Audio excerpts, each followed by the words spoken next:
नमस्ते दोस्तों। आज की कहानी एक ऐसी प्रेत आत्मा की है जो वापस जाने का नाम ही नहीं ले रही थी। मैं आपसे रिक्वेस्ट करूंगा कि इस कहानी को कमज़ोर दिल वाले बिल्कुल भी ना सुने। तो चलिए कहानी को शुरू करते हैं। मुकेश और मैं एक ही कंपनी में काम किया करते थे। एक रोज़ हमें ट्रेनिंग पर भेज दिया गया। हमारी इससे पहले औपचारिक यानी नॉर्मल बातें हुआ करती थी, पर ट्रेनिंग पर हमें एक दूसरे को जानने का मौका मिला। हमें कमरे में एक साथ ही रुकना होता था और साथ रहकर हम आपस में काफ़ी घुल मिल गए थे। अक्सर रात को मुझ पर चादर हट जाया करती थी तो मुकेश मुझे चादर ओढ़ा दिया करता था। मैंने उससे पूछा, क्यों रात भर जागते रहते हो? मेरी तो आदत है करवट बदल बदल कर सोने की, चादर तो मेरे ऊपर टिकती ही नहीं। मुकेश ने मेरी बात का कोई जवाब नहीं दिया। अगले दिन वो कुछ शांत नज़र आने लगा। रात को सोते समय मुकेश ने जो मुझे बताया वो न केवल दिलचस्प था बल्कि कुछ ऐसा था जो मैंने ना तो कभी सुना था न ही कभी महसूस किया था। ऐसा कम ही देखने को मिलता है। बात केवल विश्वास की रह जाती है। मुकेश ने कहना शुरू किया, आप शायद यकीन नहीं करें, लेकिन 2003 का साल था। टीवी देखना, लाइब्रेरी जाना, दोस्तों से मिलना जुलना मेरी दिनचर्या बनी हुई थी। ऐसे में एक दिन मैंने अपने दोस्त से मिलने उसके घर गया हुआ था। पता चला मेरे छोटे भाई दिनेश की तबीयत खराब है। मैंने तुरंत घर को निकल पड़ा। वहाँ देखा परिवार के सभी लोग मौजूद हैं। दिनेश जोरों से चीख रहा था, जैसे उसे किसी तरह का दर्द हो रहा हो। उसकी हालत बहुत ही ज़्यादा खराब हो चुकी थी, देखने लायक नहीं थी। 3-4 लोग भी मिलकर उसे संभाल नहीं पा रहे थे। पिताजी ने कहा, इसे तुरंत डॉक्टर के पास ले चलते हैं, पर माँ ने मुझे चुप रहने का इशारा किया। दिनेश चीखता और बेहोश हो जाता। दिनेश की चीखें अब भयानक होने लगी थी। कोई उसका सर दबा रहा था, कोई उसकी छाती मल रहा था। नानी ने कहा, इसे पूजा घर में ले चलो। इतना सुनते ही दिनेश जोरों से चीखा। शायद ये बात उसे पसंद नहीं आई। उसे घसीटकर पूजा घर में लाना पड़ा मुझे। यहाँ वो और भी जोरों से चीखने लगा। उसे संभालना मुश्किल हो रहा था तो हमने उसे कुर्सी से बांध दिया। फिर नानी ने उसे प्रश्न से पूछा, बता कौन है तू? यह सुनकर दिनेश गुस्से से भर गया। उसका सर और छाती अब भट्ठी की तरह तपने लगा। उसे अब संभालना मुश्किल हो रहा था। नानी ने फिर कहा, बता कौन है तू? इस बार दिनेश ने गुस्से में अपने दांत पीस लिए। उन दांतों को किटकिटाने की आवाज़ मेरे कानों में दर्द करने लगी थी। उसके बदन की सारी हड्डियां कड़क रही थी। आखिर में उसने अपनी जुबान बाहर निकाली। वो काली पड़ चुकी थी। यकीन नहीं हो रहा था मुझे। किसी इंसान की जुबान खींचकर इतनी लंबी कैसे हो सकती है? नानी ने फिर अपनी बात को दोहराया, बता कौन है तू? कहाँ से आया है? इस बच्चे ने तेरा क्या बिगाड़ा है? जहाँ से भी तुम आए हो वहीं लौट जाओ। बदले में जो कुछ भी मांगोगे हम तुम्हें देंगे, लेकिन इस बच्चे को छोड़ दो। दिनेश ने अपना आपा खो दिया। वो उसी तरह कराहता, दांत पीसता, चिल्लाता और बेहोश हो जाता। होश में आने पर उसे संभालना बहुत ही मुश्किल हो जाता था। मुझसे यह सब देखा नहीं गया। मैं बाहर आ गया और रोने लगा। उस वक्त मैंने हनुमान जी को याद किया, मंदिर में दिया जलाया, रोते रोते भगवान से दिनेश के ठीक होने की प्रार्थना की और वापस दिनेश के पास आ गया। दिनेश के रोने चीखने से वहाँ अब जमावड़ा लग चुका था। लोगों की भीड़ में दिनेश उसी तरह हरकतें किए जा रहा था। मेरी प्रार्थना करने का कोई भी फल नहीं मिला मुझे। मैंने जो भी हनुमान जी से प्रार्थना की थी, मुझे ऐसा लग रहा था कि उसका कोई भी असर ही नहीं हुआ। उसके शांत होने पर मैंने उसे पानी पिलाया। पानी पीने के बाद वो और भी भयानक रूप में आ गया।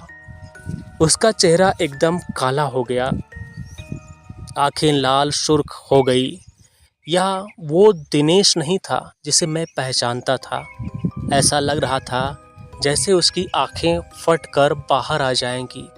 पास जाने पर वो हर किसी को काटने को दौड़ता, अपना मुंह नोचने लगता और फिर वो शांत हो गया और रोने लगा।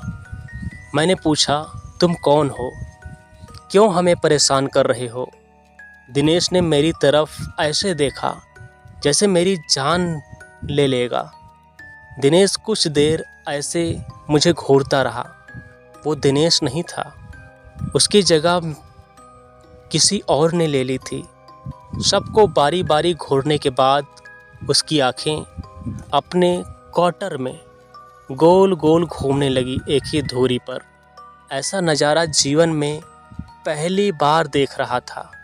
बल्कि मैं जो कहूँगा यह सब कुछ जीवन में पहली बार देख रहा था।